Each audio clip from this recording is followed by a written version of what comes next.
Hey there, Stuart again, and look, thanks very much for coming in and checking out the 3 videos, which I hope are going to give you a bit of a taste of what Finnovation is all about. So here we go, first cab off the rank. I'm going to be talking about 5 power areas that you might want to pay careful attention to if your aim for your business is to kind of innovate and do something a bit different. So, I've got a bit of a methodology I follow when I coach firms, and whenever I start working with them through our top tier one-to-one coaching program, the first step is what I call diagnosis. And this is about kind of seeing what's working, looking at what in their business needs a tweak, and what is just plain broken. Now, to do this, I use a tool called the Situational Health and Innovation Potential Analysis. I call it SHIP for short.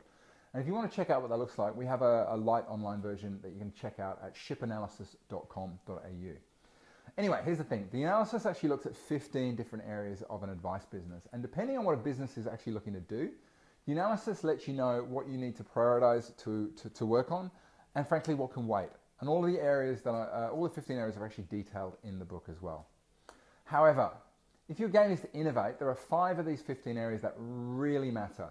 If you haven't got these sorted and you try and do something outside the box, like an innovation thing, there's actually a good chance you're going to be putting your business under stress. And at the moment, frankly, most advisors haven't got the capacity to put their business under more stress.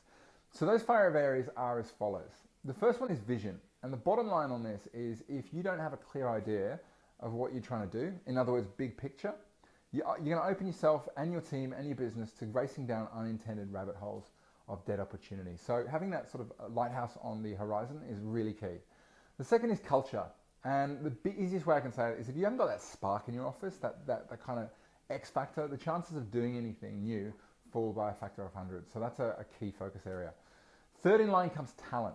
Now, let me explain this. Trying to launch your new idea, if you haven't got clarity about whether you've actually got the ability to do it, is a bit like trying to win Bathurst on a go-kart. For example, if you don't have web skills in your office or you don't have a capability outside, you're not going to launch an online business. The fourth area is insight. And this is about knowing who you're building something for.